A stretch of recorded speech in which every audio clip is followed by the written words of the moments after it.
Hello viewers, I am Deepti. Today I am going to share a few tips for your English literature paper ICSE class 10. First of all, as you know, first question is multiple choice question MCQ. We have 16 MCQs in it, from which 6 come from your drama, 5 from prose and again 5 from poetry. The student is required to answer 4 reference to context question. ये भी आपको पता है. 1 from each of the 3 section.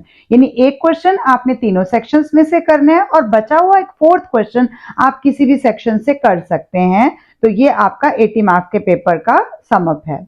Read the instruction given in the start of the question paper. जो भी दिए गए हैं ऑल द क्वेश्चंस रीड करिए. सब parts of each question carefully read कीजिए. Decide which question you wish to answer. Choose कीजिए question को carefully. Understand the choice that you have given. You must answer all the questions in section A. सारे के सारे उसमें तो कोई choice नहीं. 16 MCQ पूरे करने हैं. काइंड ऑफ क्वेश्चंस में पहले तो आपके पास MCQ हो गए.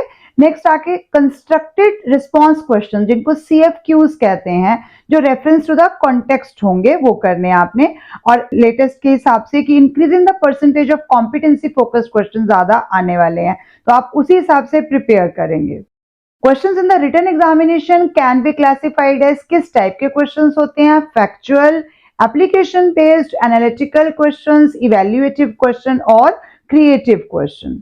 First type of questions are factual questions in which आपको क्या चाहिए? Recall details from the text. यानी कि जो टेक्स्ट में आपने पढ़ा है उसी को रिकॉल करेंगे, आपको आ जाएंगे. Understanding of the main story line या प्लॉट होनी चाहिए, उस पे बेस्ड ये क्वेश्चंस होंगे, तो आपको ये क्वेश्चंस इजीली समझ में आ जाएंगे. इसके कुछ एग्जांपल हो गए, जैसे where is the story the last lesson set, कहां पर हो रहा है. whom said the following words to whom, ये किसने किसको कहा है. what happened at the end of the story, to whose eyes is the story told, why was Caesar put to death. तो इस तरह के क्वेश्चंस हो गए जो नॉर्मल फैक्चुअल क्वेश्चंस हैं, यानी कि स्टोरी बेस्ड यानी कि प्लॉट बेस्ड क्वेश्चंस हैं.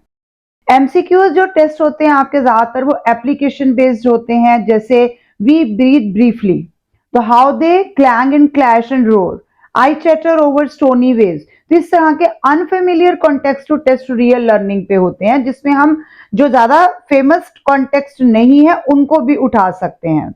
Next type of question are analytical questions, यानी कि जिनमें आपको लॉजिकल कंक्लूजन निकालना है. तो कैसे निकालोगे आप? पहले आइडेंटिफाई करोगे उसके अंदर जुड़ा हुआ मीनिंग, इम्प्लिसिट मीनिंग क्या है, फिर उसकी इन्फ्रेंस और रिडक्शन लेने के बाद आप कर पाओगे. तो आंसर इस तरह के क्वेश्चंस के एक्सप्लिसिटली स्टेटेड नहीं होते हैं, आपको अपने लॉजिकल कंक्लूजन के हिसाब से आंसर देना है, जिसमें आपको अंडरस्टैंडिंग की बहुत ज्यादा जरूरत है.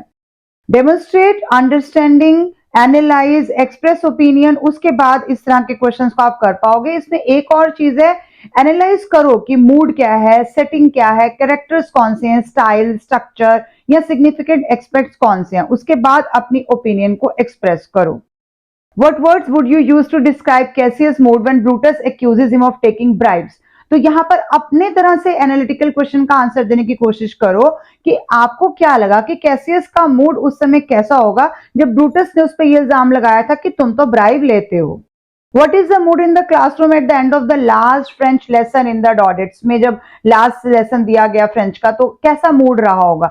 तो ऐसे क्वेश्चंस में what is the central message of Angelios poem? तो ये एनालिटिकल क्वेश्चंस हैं. इस तरह के बेस्ड क्वेश्चंस आपको पेपर में भी पूछे जाएंगे.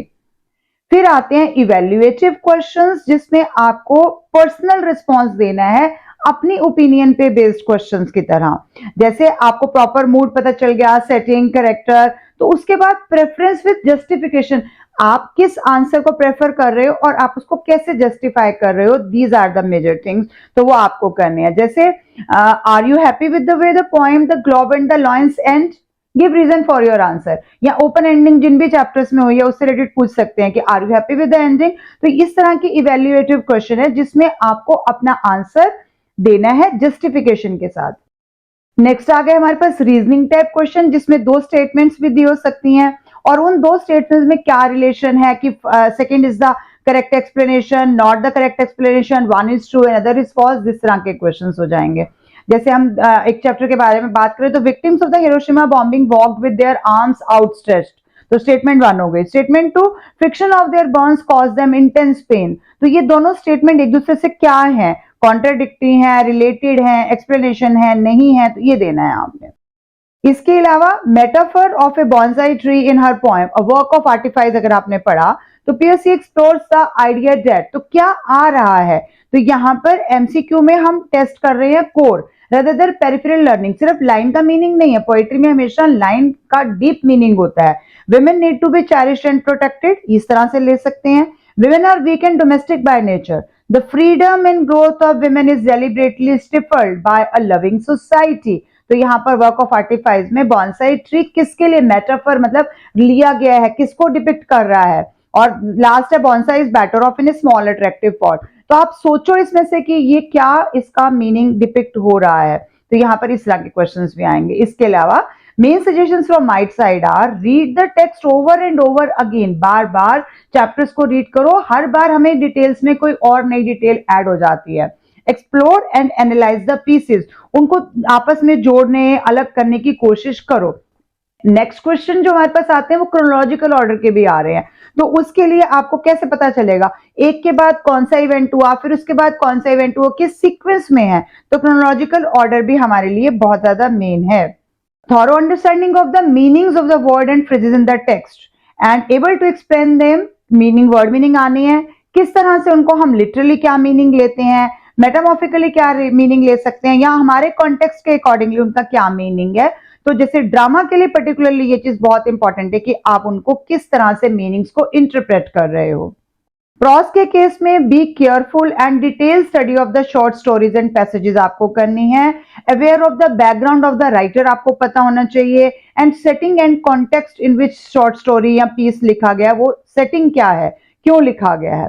प्रॉस में भी सेम है, well acquainted with the following details of the story, setting कहाँ हुई है, थीम क्या है, मैसेज क्या है, प्लॉट क्या है, सब प्लॉट क्या है, डायलॉग क्या है, how the story of the character are revealed through it, वो डायलॉग्स कौन किसको डिलीवर कर रहा है, ये सब चीजें आपको पता होने चाहिए। या फिर सडन चेंज ऑफ इवेंट्स हो रहे हैं, आइडेंटिफाई द क्लाइमेक्स की एंड में क्या हो रहा है, एंटी क्लाइमेक्स हो रहा है, टर्निंग पॉइंट आ रहा है, क्यों आ रहा है, एकदम से ऐसा एंड कैसे हो गया, अनएक्सपेक्टेड एंडिंग हो रही है अगर उस चैप्टर में। Character traits of the main characters है, इंपॉर्टेंट डिस्क्रिप्शंस है, meaning of the words and phrases, फिर से मीनिंग्स यहाँ पर आपको प्रॉस में भी लिटरली, मेटामॉर्फिकली और कॉन्टेक्स्ट क्या है उनके मीनिंग अलग से आपको ध्यान में रखने हैं।